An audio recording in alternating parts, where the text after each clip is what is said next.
वाह योगी जी वाह। आप तो बड़े गजब के मुख्यमंत्री निकले। उत्तर प्रदेश में बीजेपी को लोकसभा चुनाव में करारी हार हुई। 2019 में 80 में से 62 सीटें मिली थी। 62 के मुकाबले 33 पर अटक गई बीजेपी। हार के कारणों का मंथन के लिए टास्क फोर्स बनी, उसकी रिपोर्ट आ गई।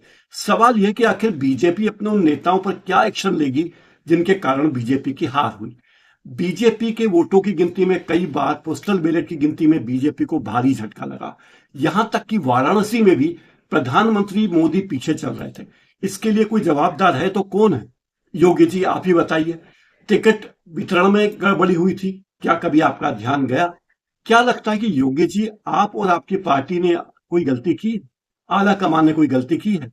अयोध्या में लल्लू सिंह, सहारनपुर में राघव लखनपाल शर्मा और मोहनलालगंज में कौशल किशोर जैसे नेताओं को रिपीट किया जाना लोगों को पसंद नहीं आया। ये बात आपको इतनी सी बात समझ में नहीं आई? यूपी में बीजेपी की हार के कई कारण हैं। नंबर एक, उम्मीदवारों का चयन गलत हुआ। नंबर दो, बसपा के वोट सपा और कांग्रेस को जाना, यह भी एक कारण रहा। सांसदों से नाराज बीजेपी के कार्यकर्ता मैदान में नहीं आए। कांग्रेस और सपा ने यह नैरेटिव गढ़ा कि बीजेपी संविधान बदल डालेगी, आरक्षण खत्म कर देगी। सपा और कांग्रेस के अखिलेश और राहुल प्रियंका लगातार कुछ सांसदों के बयान को पकड़कर बोलते रहे कि भाजपा संविधान बदलने की फिराक में है और दलितों और पिछड़ों का आरक्षण खत्म कर देगी। लेकिन वाह योगी जी वाह, बीजेपी की भदपीटी, साफ साफ जनादेश नहीं मिला तो आप डीएम के तबादले कर रहे हो। अभी खबर आई कि आपने 12 डीएम के तबादले कर दिए। वही डीएम के तबादले यानी डिस्ट्रिक्ट मजिस्ट्रेट के तबादले कर दिए, इसका चुनाव से क्या लेना देना था? क्या डीएम के भरोसे आप चुनाव लड़ रहे थे? लेकिन जिस तरीके से आप एक्शन ले रहे हो उससे तो लगता है कि आप डीएम के भरोसे ही चुनाव लड़ रहे थे। तभी तो बांदा, संभल, सहारनपुर, मुरादाबाद, हाथरस, सीतापुर, श्रावस्ती और बस्ती के डीएम आपने बदल दिए। मैं आपको एक एक सीट का हवाला देता हूं कि कहां कहां बीजेपी हारी और कहां कहां डीएम बदले। आइए सबसे पहले बात करते हैं बस्ती सीट की। बस्ती सीट पर सपा के रामप्रसाद चौधरी जीत गए और बीजेपी के हरीश त्रिवेदी हारे। हार का अंतर 1 लाख से ज्यादा वोटों का था और यह हार तब हुई जब बसपा के पटेल भी मैदान में थे और पटेल साहब को 1,03,301 वोट मिले थे। यानी बीएसपी के बावजूद एसपी के रामप्रसाद चौधरी 1 लाख वोटों से जीत गए। बीजेपी के हरीश त्रिवेदी को 4,26,000 वोट मिले, जबकि एसपी को 5,27,000 से भी ज्यादा वोट मिले। यानी अंतर 1 लाख से ज्यादा वोटों का हाल था।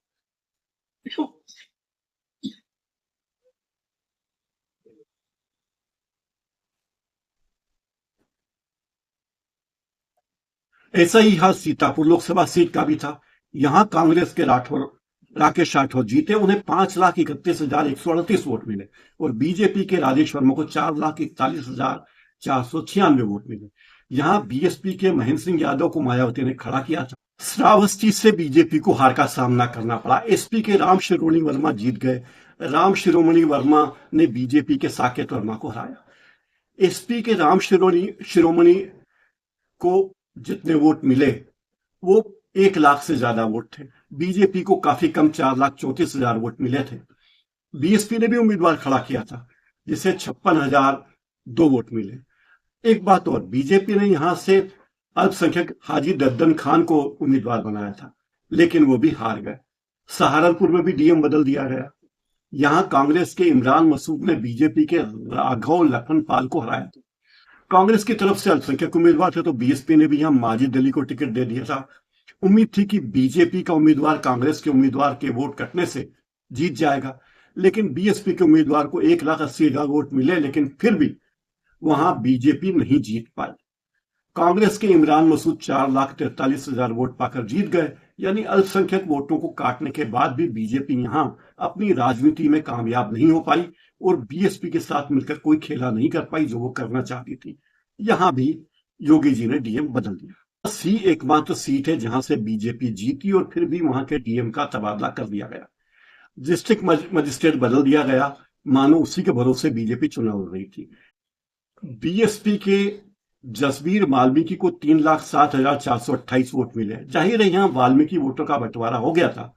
बीएसपी यहां एसपी और बीएसपी के वोट कटवा कर बीजेपी चुनाव जीतने में कामयाब हुई, लेकिन और सीटों पर बीजेपी ये नहीं कर पाई। बांदा का भी डीएम बदल दिया गया है। बांदा लोकसभा सीट से बीएसपी की कृष्णा देवी शिवशंकर पटेल जीत गई। उन्हें 4,06,564 वोट मिले, जबकि बीजेपी के आर के सिंह पटेल को 3,35,000 वोट मिले, हार गए। यहां भी डीएम बदल दिया गया। संभल के भी डीएम को बदल दिया गया। संभल लोकसभा सीट से समाजवादी पार्टी के शफीकुर रहमान वर्ग विनर रहे। उन्हें 5,71,101 वोट मिले और भारतीय जनता पार्टी के प्रवेश लाल सैनी को 4,50,000 वोटों पर ही गुजारा करना पड़ा। यहां भी बीएसपी ने एक अल्पसंख्यक उम्मीदवार खड़ा कर दिया था, जिसे 1,52,000 वोट मिले, लेकिन फिर भी एसपी यहां से जीत गई। यहां के भी कलेक्टर का तबादला कर दिया गया। मुरादाबाद में एसपी का उम्मीदवार करीब 1 लाख से ज्यादा वोटों से जीता था। एसपी ने यहां से रुचि वीरा को टिकट दिया था, उन्हें 6,37,000 वोट मिले, जबकि बीजेपी को 5,30,000 वोट ही मिले। यहां का भी डीएम बदल दिया गया। सवाल यह है योगी जी कि आप चुनाव में हार के लिए अगर डीएम को ही जिम्मेदार मानते हैं, तो आपकी जिम्मेदारी क्या है? क्यों आपके समर्थक ये बात कहते हैं कि हमारे योगी जी तो पीएम बनने लायक है? और जब डीएम को चुनाव हारने के लिए आप हरवा रहे हो, जो कि जिला निर्वाचन अधिकारी होता है, उसका काम होता है कि चुनाव को ईमानदारी से करवाना, तो फिर उसे हटाने की कार्रवाई आप करते हो, और आप खुद क्यों नहीं हटते? अगर आपको लगता है कि बीजेपी ठीक से काम नहीं कर पाई, तो आप खुद हट जाते। आप मुख्यमंत्री हैं प्रदेश के, हटना तो आपको चाहिए, लेकिन आप डीएम का तबादला कर रहे हैं और अपनी खाल बचा रहे हैं। अपनी अपनी खाल में बीजेपी के तमाम नेता मस्त हैं, लेकिन प्रशासनिक अधिकारी उसके सजा भुगत रहे हैं। मेरे इस चैनल को लाइक कीजिए, सब्सक्राइब कीजिए और बेल आइकन जरूर दबा दीजिए, ताकि मेरे आने वाले कार्यक्रमों की सूचना आपको मिलती रह सके। बहुत बहुत धन्यवाद।